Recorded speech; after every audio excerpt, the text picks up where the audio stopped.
사도 바울은 누르기 없는 복음의 말씀을 전하고 있는 이유를 설명하면서 율법을 주신 이유를 이렇게 말씀하고 있습니다. 모든 인류는 죄로 인하여서 사형 선고를 받고 지옥불이라는 곳에 들어가는 사형 집행 날짜만 기다리며 감옥에 갇혀서 살아가고 있다라고 이렇게 말씀하고 있었습니다. 그런데도 자신이 어떠한 처지에 놓여 있는지를 알지 못하며 하나님의 백성들이 그렇게 살아간다는 거예요. 그래서 그 사실을 알게 하려고 율법을 주셨다라고 이렇게 성경은 말씀하고 있습니다.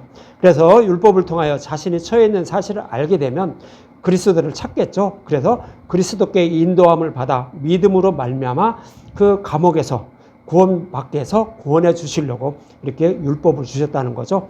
이렇게 그리스도께 인도함을 받아 믿음에 이른 사람은 그리스도의 옷을 입었다라고 이렇게 말하고 있어요. 그리스도의 옷은 예수님이 십자가에서 벗어주신 옷이에요. 이 옷은 복음의 말씀을 듣고 믿는 사람이 입는 거예요. 그럼 믿음에 이른 사람에게 하나님이 입혀주셔서 너는 내 아들이구나, 내 아들 예수를 닮았구나 해서 저와 여러분들을 구원해 주시는 거예요. 그래서 그렇게 해서 구원해 주시려고 율법을 주셨다라고 사도 바울은 그렇게 계속 설명해 나가고 있는 것입니다. 이 모습을 오늘 본문에서는 조금 더 자세히 설명하고 있어요. 그래서 본문 1절에 보면 이런 말씀하고 있어요. 내가 또 말하노니 유업을 이을 자가 모든 것의 주인이나 어렸을 동안에는 종과 다름이 없어서 이렇게 말해요. 유업을 이을 자라는 것은 반드시 복음의 말씀을 듣고 깨달아 믿어서 하나님 나라를 기업으로 받을 자라는 거예요. 그런데 그렇게 믿음에 이르기 전까지는 종과 다름이 없다라는 거예요. 심판받아 마땅한 죄인의 상태, 그 상태라는 거예요. 다시 말씀드리면 감옥에 갇혀서 사형 선고를 받고 사형 집행 날짜만 기다리고 있는 그런 자와 똑같다는 거예요. 언제까지? 믿음에 이르기까지. 그때까지는 그런 상태에 놓여 있다라고 이렇게 오늘 본문 1절에서 이렇게 말씀을 하고 있는 것입니다. 그런데 이렇게 복음을 믿어 하나님의 백성이 될 자들도 믿음에 이르기 전까지는 종과 다름이 없다는 것으로 율법에 갇혀있다라고 이렇게 말하는 거예요. 그래서 율법에 갇혀있다는 것은 자신의 죄로 인하여 사형 선고를 받고 사형 집행 날짜만 기다리며 감방에 살아가는 사형수와 같다라고, 그래서 죄에서 해방되지 못한 그런 상태라고 오늘 본문에서 말씀하고 있는데, 이런 자들을 약속하신 메시아를 보내서 구원해 주셔서, 즉 감방에서 나오게 해서 구원해 주실 것을 말씀하고 있었어요. 이것이 이사야 42장 7절, 지난주에도 말씀드렸죠. 이사야 42장 7절에 보면 내가 눈먼 자들의 눈을 밝히며 갇힌 자를 감옥에서 이끌어내며 흑암에 앉은 자를 감방에서 나오게 하리라 그래요. 눈먼 자와 흑암에 앉은 자라는 것은 모든 인류, 복음을 알지 못해 죄를 사함받지 못한 모든 인류를 이렇게 표현하고 있는 거예요. 그것이 눈먼 자들, 그리고 흑암에 있는 자들, 이런 자들은 다 감옥에 갇혀있다, 감방에 갇혀있다라고 이렇게 성경 표현하고 있어요. 우리는 감옥에 갇혀있지 않죠, 눈으로 보기에. 그렇지만 하나님의 눈으로 보시기에는 모두 다 감옥 안에 살고 있어요. 그래서 그들은 감옥에서 나오지도 못하고 어디로 가요? 결국에는 지옥불에 들어가고 마는 거예요. 이런 상태에 놓여 있는 자들이 바로 저와 여러분들, 복음을 알지 못하는 그런 자들이라고 성경은 그렇게 표현해서, 그래서 그런 자들을 구원하기 위해서 누가 오신다? 약속하신 메시아를 보내서 구원해 주신다라고 말씀해 주셨는데, 그분이 오셔서 우리를 그 감옥에서 이끌어낸다는 거예요. 어떻게 이끌어내죠? 복음의 말씀을 듣고 깨달아 믿게 하신다는 거예요. 그래서 우리를 구원해 주신다라고 이렇게 말씀을 하고 있는 거예요. 이렇게 율법에 갇혀 있다가 복음을 믿게 되어 해방되는 그런 모습을 이제 그림으로 성경 여러 가지 모형과 그림자로 설명을 해주고 있어요. 그래서 오늘은 야곱이 어떻게 감옥에 갇혀 있다가 거기서 해방돼서 하나님의 백성이 되는지, 이것을 야곱의 이야기를 통하여서 한번 여러분들에게 말씀을 드릴 거예요. 창세기 31장 13절에 보면 이런 말씀하고 있어요. 나는 베델의 하나님이라 내가 거기서 기둥에 기름을 붓고 거기서 내게 서원하였으니 지금 일어나 이곳을 떠나도 내 출생지로 돌아가라 하였느니라, 이렇게 말해요. 무슨 얘기냐면 형 에서를 대신해서 동생 야곱이 어머니와 짜고 아버지의 축복을 받아요. 그러니까 형이 열이 받겠죠. 그래서 형 에서가 동생 야곱을 죽이려고 하니까 동생 야곱은 바단 아람, 그러니까 외삼촌 집에 가서 거기서 살아가게 돼요. 외삼촌의 양을 치면서 살아가던 야곱을 이제 너는 베델로 돌아가라, 베델로 갈 때가 되었다라고 하나님이 그렇게 말씀을 하고 있는 거예요. 그래서 여기서 베델의 하나님이라고 말하죠. 베델의 하나님이라는 것은 뭐예요? 베델에서 사닥다리 꿈을 통하여 말씀해 주셨어요. 어떻게 해요? 야곱의 후손으로 메시아를 보내서 하늘문을 열고 그리고 그 교회를 세울 것을, 즉 구원해 주실 것을 이렇게 약속하신 거예요. 그랬더니 그 약속의 말씀을 이루어 주실 때가 되었다라고 이렇게 말하는 거예요. 그것이 베델의 하나님이라는 거예요. 그래서 너는 이제 베델로 돌아가라 그러는 거예요. 여기서 또 다른 모형으로 그려주고 있는 것은 뭐냐면, 야곱이 외삼촌의 양떼를 치는 모습은 물론 약속하신 예수님이 오셔서 저와 여러분들을 구원해 주시는 모습을 그려주고 있는데, 이 말씀 속에는 야곱이 율법에 갇혀 있다는 거예요. 외삼촌은 율법을 상징적으로 표현하고 있는 거예요. 그 밑에서 열심히 일을 하고 있는 모습, 그 모습이 야곱의 모습이에요. 그래서 이렇게 율법에 갇혀 있는 그 야곱을 하나님이 이제 감옥에서, 그 율법에서 벗어나게 해줄 때가 되었다라고 말씀하시는 거예요. 그래서 베델로 돌아가라라고 이렇게 말씀을 하신 거예요. 그래서 이제 야곱은 그 말씀을 듣고 이제 베델로 향하게 되죠. 그런데 야곱을 죽이려고 했던 형 에서를 야곱은 엄청 두려워한 거예요. 근데 약복강에 이르렀어요. 약복강에 이르니까 형 에서가 자기를 잡으러 온다는 것을, 그 소식을 듣게 돼요. 그러니까 에서가 너무 두려워 떨렸던 거예요. 그래서 창세기 32장 24절과 25절에는 이렇게 말씀하고 있어요. 야곱은 홀로 남았더니 어떤 사람이 날이 새도록 야곱과 씨름하다가 자기가 야곱을 이기지 못함을 보고 그가 야곱의 허벅지 관절을 치매 야곱의 허벅지 관절이 그 사람과 씨름할 때 어긋났더라 그래요.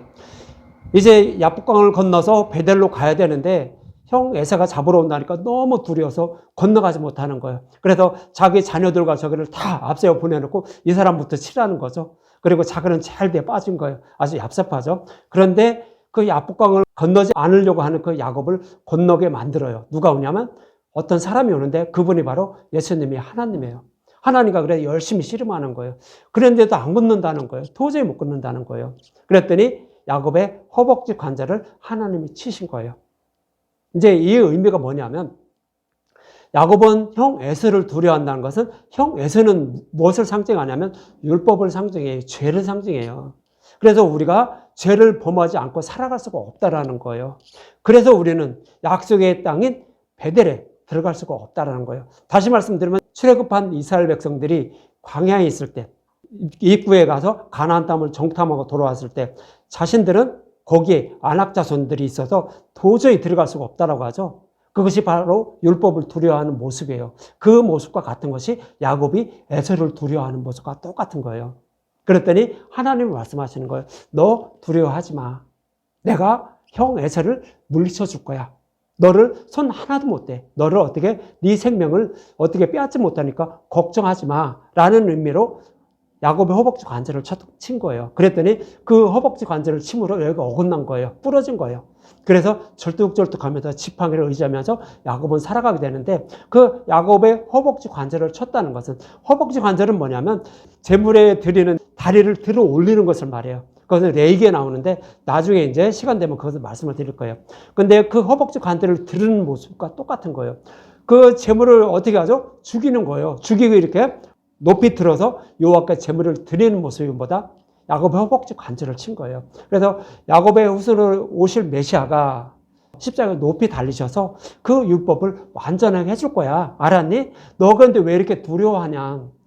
하나님이 다 알아서 네 죄를 다 없애주시고 약속의 땅으로 인도할 건데 왜 그 죄 때문에 두려워하느냐라고 이렇게 말씀하시는 것이 뭐예요? 야곱의 허벅지 관절을 치는 거예요. 이렇게 해서 야곱을 두려워하지 말라라고 여호와 하나님은 그렇게 말씀해 주셨는데도 그 야곱은 에서를 두려워했던 거예요. 그리고 나서 형 에서를 야곱은 만나게 돼요. 그랬더니 자기를 죽이려고 하지 않고 오히려 더 반가워하는 거예요. 왜요? 왜 반가워하죠? 십자가에서 예수님이 사탄의 머리를 밟은 거예요. 율법을 완전히 해준 거라고요.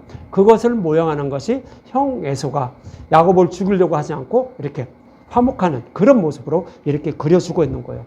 그리고 이렇게 알려준 다음에요, 에서는 그냥 돌아가고, 그래서 야곱은 바로 베델로 올라가면 돼요. 그런데 야곱은 베델로 올라가지 않고 이제 숫곳에 가서 정착하게 되는데, 창세기 33장 17절에 보면 야곱은 숫곳에 이르러 자기를 위하여 집을 짓고 그의 가축을 위하여 우릿간을 지었으므로 그 땅 이름을 숫곳이라 불렀더라 그러죠. 숫곳 하면 생각나는 거 있죠? 광야 이스라엘 백성들이 와서 초막을 짓고 천국을 소망하며 살아가는 그 모습이 바로 숫꽃이라고 했죠. 야곱도 똑같은 거예요. 이제 복음으로 구원한다고 했는데 아직 이 복음의 말씀을 깨달아 믿지 못한 상태예요.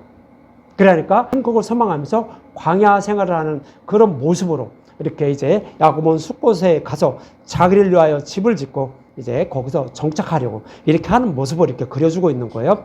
근데 여호와 하나님이 율법을 주신 이유, 즉 야곱도 율법에 갇혀있는 모습을 그려주고 있는 거예요. 아직 야곱이 복음을 깨달아 믿지 못한 상태, 그 모습을 숫곳에 이렇게 정착하려는 모습을 통하여 말씀하고 있는 거예요. 근데 여호와 하나님이 율법을 주신 이유를 사도 바울은 이렇게 말씀하고 있어요. 로마서 3장 20절과 갈라디아서 3장 24절에 보면 그러므로 율법의 행위로 그의 앞에 어렵다 하심 얻을 육체가 없나니 율법을 죄를 깨닫게 하기 위해서 율법을 주셨다는 거죠. 그러니까 우리는 우리 죄 때문에 사형 선고를 받고 사형 집행 날짜만 기다리고 있는 그런 상태임을 알게 하려고 율법을 주셨다는 의미로 율법으로는 죄를 깨달음이라 이렇게 말하는 거예요. 이렇게 죄를 깨달으면 갈라디아서 3장 24절에 보면 이것이 율법이 우리를 그리스도께 인도하는 초등교사가 되어 여러분들이 감옥에 갇혀서 지옥불에 들어갈 수밖에 없다라는 것을 알고 깨닫게 하면 어떻게 될까요? 여기서 벗어나야 되겠죠. 그래야 지옥불에 안 들어가겠죠. 그래서 여기서 벗어날 수 있는 길을 찾게 되는 거예요. 근데 그 길을 열어준다고 약속하신 분이 누구였어요? 메시아 언약. 예수님을 보내서 우리를 구원해 주신다라고, 그런 상태에 있는 자를 구원해 주신다라고 약속한 거예요. 그래서 그분만 꼭 붙잡게 살아가는 거예요. 그렇게 해서 우리를 믿음으로 구원받게 하려고 하나님은 우리에게 율법을 주셨다라고 이렇게 말씀을 하고 있는 거예요. 그래서 율법을 주시니 이렇게 말씀하고 있는데 숫곳에 정착하라고 했던 야곱은 이렇게 하나님이 주신 율법을 통하여 정말로 자신이 심판받아 마땅한 죄의 이름을 깨닫게 돼서 결국 베델로 올라가는지 이것을 한번 보죠. 창세기 34장 24절과 25절에 보면 이런 말씀하고 있어요. 성문으로 출입하는 모든 자가 하물과 그의 아들 세겜의 말을 듣고 성문으로 출입하는 그 모든 남자가 할례를 받으니라. 제3일에 아직 그들이 아파할 때 야곱의 두 아들 디나의 오라버니 시므온과 레이가 각기 칼을 가지고 가서 몰래 그 성읍을 기습하여 그 모든 남자를 죽이고 이렇게 말해요. 숫곳에 정착하려고 했던 야곱이 이제 거기서 사건이 발생해요. 디나 사건이 발생하는데 거기서 야곱의 딸 그 디나가 그 고장에 살아가는 남자한테 강간을 당해요. 그래서 이 야곱의 두 아들이 시몬과 레이가 가서 복수를 해요. 할례를 받아야 이제 우리 이렇게 서로 딸을 주고 아들을 이렇게 뭐 사이를 얻는다라는 이런 저희가 되는 거예요. 그렇게 얘기를 하고 나니까 이제 그 지방 사람 모든 남자가 다 할례를 받아요.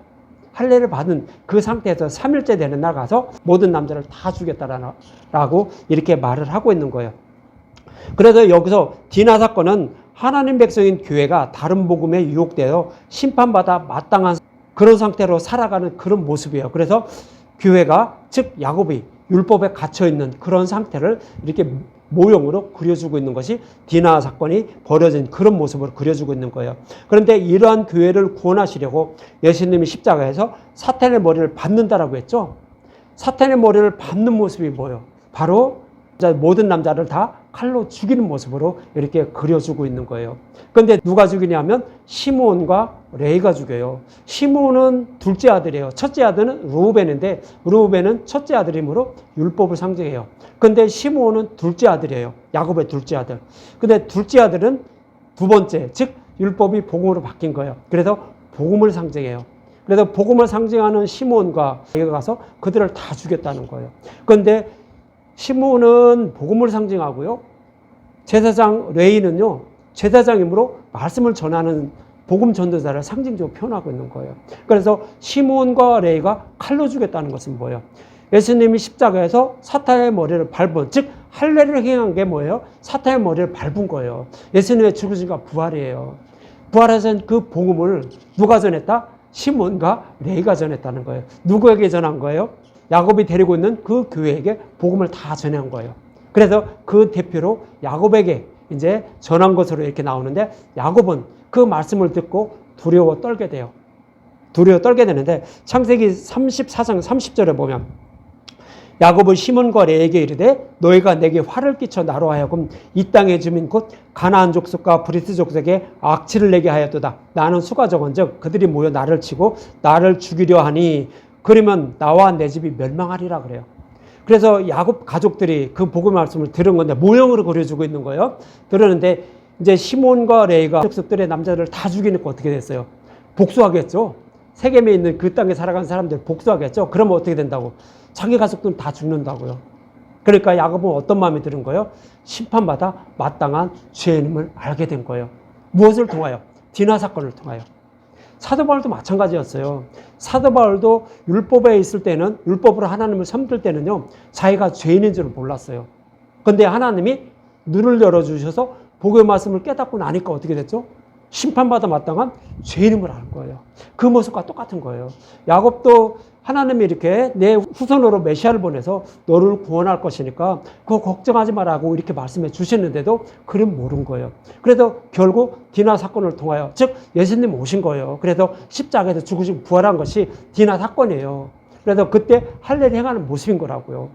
그것을 누가 전해졌다?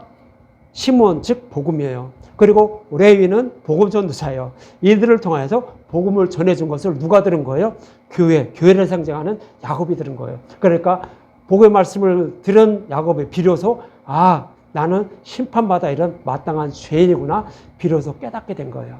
그래서 율법에 있는 자가 거기서 벗어나지 않으면 지옥불에 들어간다는 것을 알겠죠. 그러면 뭐를 잡게 돼요? 복음을 잡을 수밖에 없는 거예요. 그래서 복음을 꼭 붙잡게 된 것이 누구예요? 야곱의 모습이에요. 그래서 너희들 때문에 우리 가족은 다 죽게 되었다라고. 그래서 이렇게 30절에서 그렇게 말씀을 하고 있는 거예요. 그래서 야곱은 결국 어떻게 돼요? 율법에서 벗어나게 되는 거예요. 그래서 어디요? 베델로 올라가게 되는 거예요. 이 모습을요, 이 야곱의 모습을 통해서만 말씀하고 있는 것이 아니라 신명기에서도 이렇게 표현을 하고 있었어요. 신명기 24장 1절과 2절에 보면 이제 자주 말씀드렸으니까 여러분들 충분히 이해를 하실 거예요. 이혼과 재혼에 대해서 말씀하고 있는데 신명기 24장 1절과 2절을 보면 사람이 아내를 맞이하여 데려온 후에 그에게 수치되는 일이 있음을 발견하고 그를 기뻐하지 아니하면 이혼 증서를 써서 그의 손에 주고 그를 자기 집에서 내보낼 것이요 그 여자는 그의 집에서 나가서 다른 사람의 아내가 되려니와 이래요. 어떤 여자가 있었는데요. 처음 어떤 신랑과 결혼을 했어요. 근데 이 여자가 뭐를 잘못했어? 그러니까 첫 번째 신랑과 같이 살 수가 없어요. 그러면 첫 번째 신랑이 이혼 증서를 써주라고요. 그러면 그 여자가 나가서 두 번째 신랑과 살 수가 있다는 거예요. 이 모습은 어떤 의미를 담고 있냐면 모든 인류, 여자는 교회를 상징해요. 저와 여러분들 상징해 표현하고 있는 거예요. 근데 저와 여러분들은 처음으로 맞이한 신랑이 누구다? 율법이라는 신랑이에요. 그러니까 처음에 율법에 갇혀있는 그런 상태를 이렇게 율법이라는 첫 번째 남편과 살아가는 모습을 그려주고 있는 거예요. 근데 이 여자가 수치되는 일이 있다라는 거예요. 수치되는 일이 있다라는 것은 율법을 지키지 못하는 거예요. 신랑 말대로 살아가지 못하는 거예요. 그래서 도저히 나는 내 신랑과 살아갈 수가 없다는 거예요. 왜요? 내 죄 때문에. 그 신랑을 마음에 들게 하지 못한다는 거예요. 그래서 이혼 증서를 써달라는 거예요. 이것이 뭐예요? 율법을 지킬 수가 없으니까 나는 너랑 못 산다는 거죠. 율법도 그 신부랑 살 수가 없고 신부도 율법과 살 수가 없는 거예요. 왜요? 다 저기를 지키지 못하니까. 그러니까 이혼 증서를 써주라는 거예요. 그래서 율법이 이혼 증서를 써주는 것은 이 교회를 상징하는 아내가 죄인임을 깨달은 거예요. 율법을 지키지 못한 걸 안 거예요. 그러면 그걸 써주면 어디로 간다? 두 번째 남편. 두 번째 남편은 예수님 복음을 상징하는 거예요. 우리의 죄를 모두 다 대속해 주셨으니까 어떻게 해요? 그 두 번째 신랑은 내 마음대로 살아도 되는 거예요. 왜요? 우리의 죄를 다 싹 없애주셨으니까. 예수님이 이미 다 십자가에서 다 갚아주신 거예요. 그러니까 그렇게 살 수가 있는 거예요. 그래서 두 번째 신랑인 복음으로 돌아가게 해야 된다는 거예요. 그러니까 첫 번째 신랑은 율법을 상징하고 두 번째 신랑은 그 모든 자를 다 대속해 주신 예수님 복음을 상징하는 거예요. 그래서 그와 살 수가 있다는 의미로 신명기 24장 1절과 2절에도 말씀하고 있는 거예요. 그래서 첫 번째 신랑과 살 수 없다는 것이 야곱의 모습을 통하여서 디나 사건을 통하여서 나는 첫 번째 신랑과 살 수가 없는 자구나. 야곱을 이것을 깨달은 거예요. 무슨 사건을 통하여? 디나 사건을 통하여서. 그러니까 첫 번째 신랑과 살 수가 없으니까 어떻게 돼요? 두 번째 신랑으로 가는 거예요. 그래서 그 세겜을 떠나서 어디로 가요? 베델로 올라가는 거예요. 베델은 복음을 상징적으로 표현하고 있는 거예요. 하나님 나라 복음을 상징적으로 표현하고 있는 거예요. 그래서 이제 베델로 올라가게 돼요. 근데 올라가야 되니까 이렇게 이제 야곱은 베델로 올라가는 모습은 뭐냐면 복음의 말씀을 듣고 깨달아 믿은 상태를 말해요. 그것을 모형으로 그려주고 있는 거예요. 그래서 이제 베델로 올라가는데 창세기 35장 2절에 보면 야곱이 이에 자기 집과 사람과 자기와 함께한 모든 자들에게 이르되 너희 중에 있는 이방 신상을 버리고 자기를 정결하게 하고 너희들의 의복을 바꾸어 입으라 그래요. 의복은 뭐예요?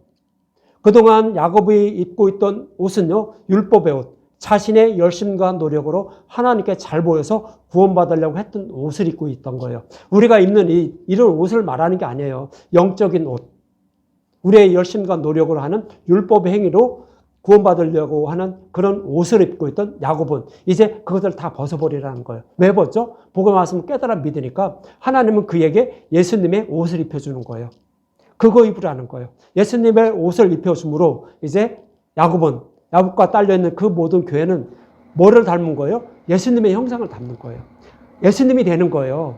그래서 이제 그 옷을 입게 되는 거예요. 그리고 나서 이제 베델로 올라가요. 창세기 38장 6절과 7절에 보면 야곱과 그와 함께한 모든 사람이 가나안 땅 루스 곧 베델에 이르고 그가 거기서 제단을 쌓고 그곳을 엘 베델이라 불렀으니 이는 그의 형 낫을 피할 때에 하나님이 거기서 그에게 나타내셨습니다. 그래서 복음을 깨달아 믿은 야곱은 비로소 베델에 도착했다는 거예요. 베델에 도착했다는 것은 하나님 나라에 도착했다는 거예요. 즉 구원받았다는 얘기요.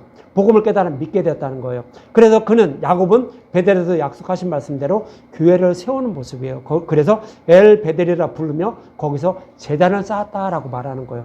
이제 비로소 야곱은 율법에서 벗어난 거예요. 율법에서 벗어나서 복음에 속해 있는 거예요. 그래서 지금 이렇게 쭉 그려주는 거예요. 그런 의미로 이어지는 35장 8절에 이렇게 말하는 거예요. 창세기 35장 8절 리브가의 유모 드보라가 죽음에 그를 베델 아래에 있는 상세리 나무 밑에 장사하고 그 나무 이름을 알룸바굿이라 불렀더라고 그러죠. 리브가의 유모 드보라라는 단어는요, 여기에서만 나와요. 야곱이 유모를 통하여서 이렇게 양육받았다는 것은 성경 하나도 안 나오는데 이제 야곱이 결국 베델에 올라감으로 복음을 깨달아 믿음으로 이제 그 젖을 먹여 키우는 유모. 여러분들 유모는 뭐예요? 산모를 대신해서 어린아이에게 젖을 먹여서 키워주는 거예요. 대신 키워주는 거예요. 그것이 유모잖아요. 근데 야곱의 어머니 리브가를 대신해서 유모 드보라가 야곱에게 젖을 먹여서 키웠다는 거예요. 무슨 얘기냐면 베델에 올라가기 전까지는 야곱은 율법에 속해 있다는 거예요. 젖이나 먹는 자라고요. 영적으로 자라지 못했다는 거예요. 그러나 이제 비로소 그 율법에서 벗어났다는 거예요. 젖 먹는 거에서 벗어나서 단단한 음식을 먹게 되었다는 거예요. 복음의 말씀을 먹게 되었다는 거예요. 그래서 유모는 필요가 없는 거예요. 그래서 유모가 죽었다 하라고 이렇게 창세기 30장 8절에서 이렇게 말씀을 하고 있는 것입니다. 이처럼 야곱도 믿음에 이르게 되어 비로소 하나님의 백성이 되었지만 베델에 올라가는 믿음에 이르기 전에는 율법이라는 즉 드보라라는 유모에게 젖이나 먹고 있었다는 거죠. 그래서 거기서 양육을 받고 있었다는 거예요. 이러한 의미에서 유업을 이을 자는 어렸을 동안에는 종과 다름없다고요. 야곱은 분명히 구원받은 하나님의 백성이지만 믿음에 이르기 전까지는 종과 다름이 없어서 율법에 갇혀 있었다는 거예요. 누구나 다 그렇다는 거예요. 그래서 이렇게 야곱을 통하여서 여러분들에게 이렇게 말씀을 하고 있는 거예요. 그래서 본문 1절에서 어렸을 동안에는 종과 다름이 없다라고 이렇게 본문 1절에서 말씀하고 있는데 본문 2절에는 또 이렇게 말해요. 본문 2절에 보면 그 아버지가 정한 때까지 후견인과 청지기 아래에 있다고 말해요. 유업을 이을 자, 구원받을 자 그러죠. 하나님 나라를 기업으로 받을 자가 어렸을 때는 후견인과 청지기 아래에 있다는 거예요. 그러니까 하나님이 정하신 때까지 후견인과 청지기 아래에 있다라고 말하는 거예요. 이 말씀은 후견인과 청지기는 야곱이 유모에게 젖이나 먹고 있는 상태를 말하는데 율법이라는 가정교사 아래에서 훈련을 받고 있었다라는 그런 의미예요. 그래서 이 모습을 광야 이스라엘 백성들의 모습으로 이렇게 보면은 광야에 있을 때는 모세에 속해 있었어요. 이스라엘 백성들이. 그것은 율법에 속해 있는 거예요. 그런데 하나님이 정한 때가 이르면 어떻게 되죠? 광야 이스라엘 백성들은 모세가 죽고 거기서 여호수아에게 인도함을 받아요. 여호수아에 속해요. 하나님이 정하신 때까지예요, 그것이. 그래서 여호수아, 복음을 상징해요, 여호수아는. 그래서 그때까지만 율법에 있다가 그리고 여호수아에 속해서 복음에 속해서 복음을 깨달아 믿게 돼서 이렇게 약속의 땅을 기업으로 받는 모습으로 이렇게 말씀하고 있는 거예요. 그런데 아버지가 정한 때까지 율법에 있다는 것은 이삭이 젖을 때는 모습을 통하여 알 수 있는데, 약속의 자손인 이삭이 태어나기 전에는 아브라함에게 하갈이라는 종이 있었어요. 그것은 율법을 상징해요. 그리고 이스마엘을 임신하자 하갈이 사라를 핍박하죠.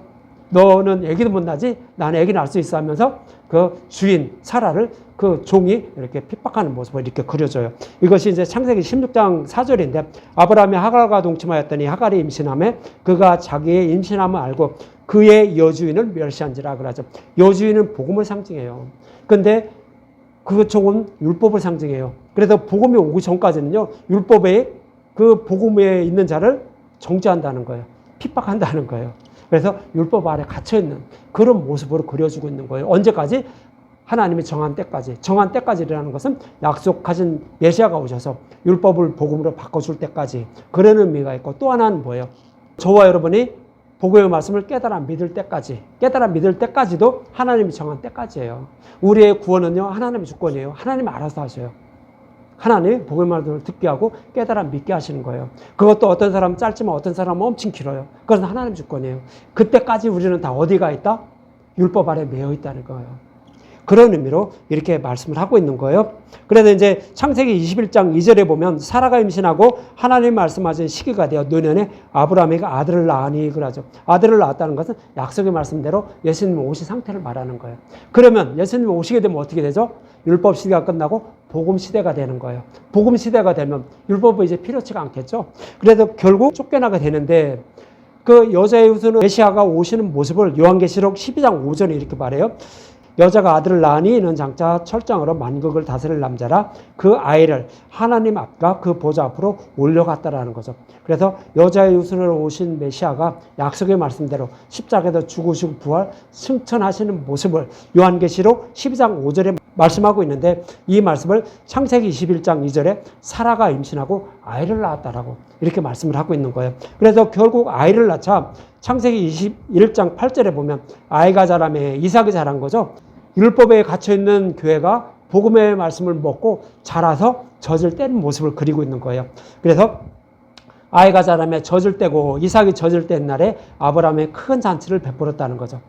이삭이 자라는 모습을 통하여서, 젖을 떼는 모습을 통하여서 이제 율법에 갇혀있던 교회가 복음의 말씀을 듣고 비로소 믿음에 이르는 상태, 그 상태를 이렇게 이삭이 젖을 떼는 모습을 통하여 이렇게 말씀을 하고 있는 거예요. 이어지는 9절과 10절에 보면 사라가 본즉 아브라함의 아들 애굽 여인 하갈이 아들을 이삭을 놀리는지라 아브라함에게 이르되 그 여종과 그 아들을 내쫓으라. 이 종의 아들은 내 아들 이삭과 함께 기업을 얻지 못한다 그래요.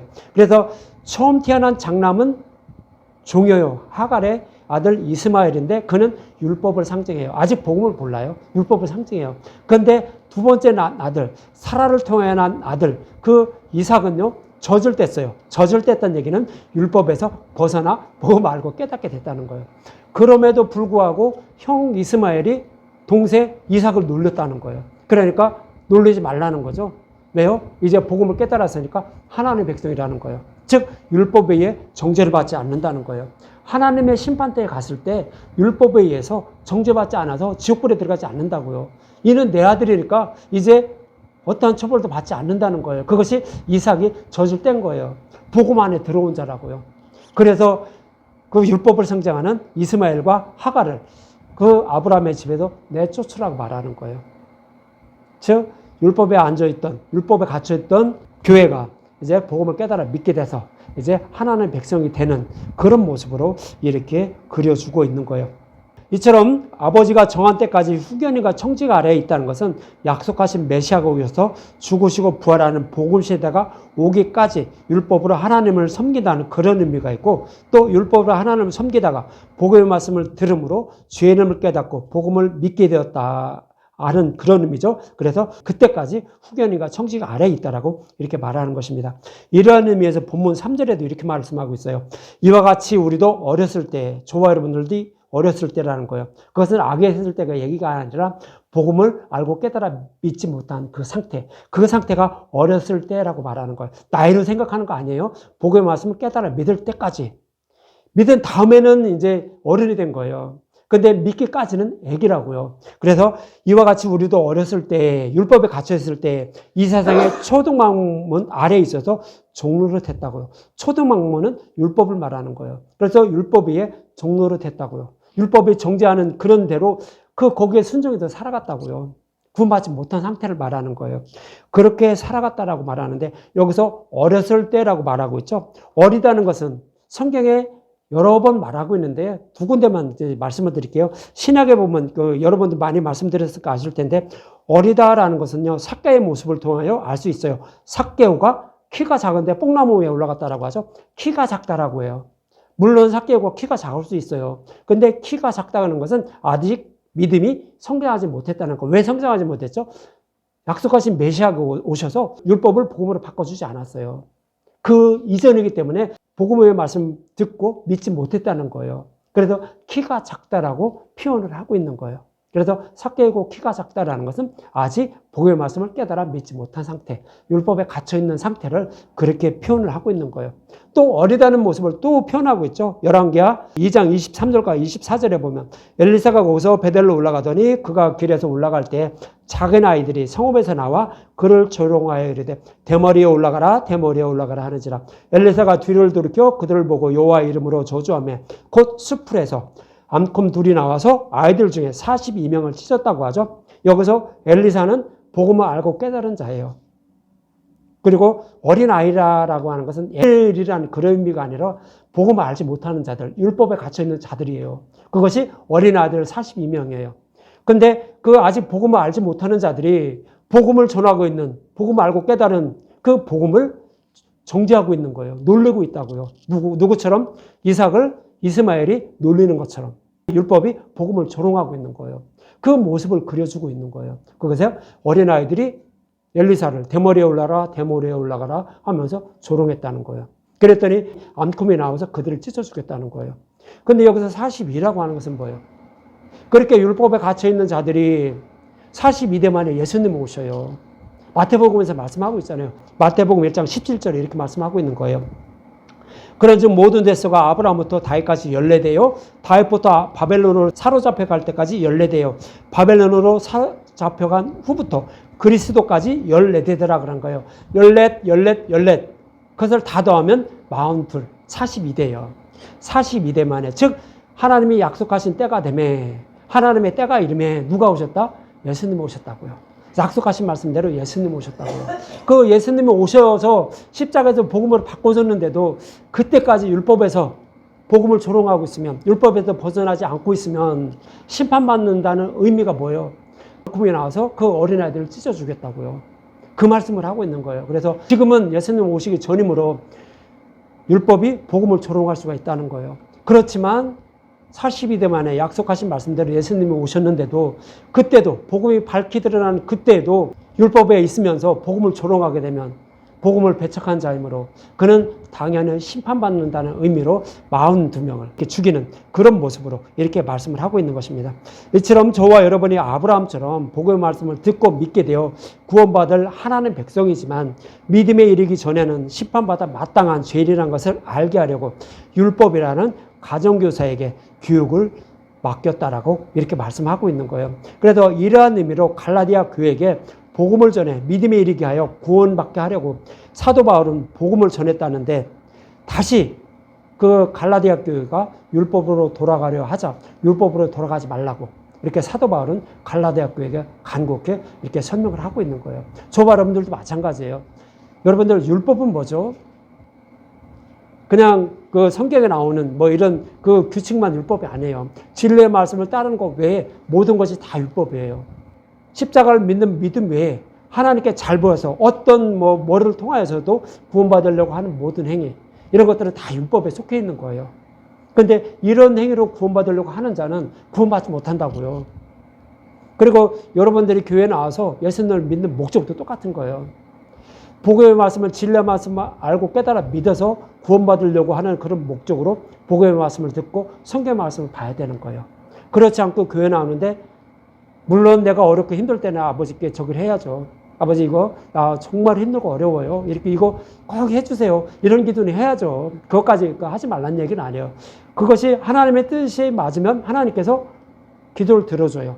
근데 이것을 들어줄 때 하나님이 제가 복음의 말씀을 믿지 않을 것 같으면 하나님 그거 안 들어줘요. 그러니까 아무리 기도를 해서 안 들어준다고 할지라도 여러분들 실망하지 마시고 하나님이 나를 이렇게 구원해 주신다라는 거, 복음을 통하여 구원해 주신다는 거, 이 약속의 말씀만 붙잡고 복음의 말씀을 듣고 성경 말씀을 들으라고요. 그것을 듣기 위해서 교회를 나오시라고요. 그래야 여러분들 구원받아요. 그 외에 다른 방법으로 구원받으려고 하는 행위, 그리고 다른 목적으로 교회를 나오면 여러분들 다른 복음을 하나님 섬기는 거예요. 구원받지 못해요. 그러니까 그거 하지 말라라고 사도 바울은 계속 이렇게 말씀하고 있는 것입니다.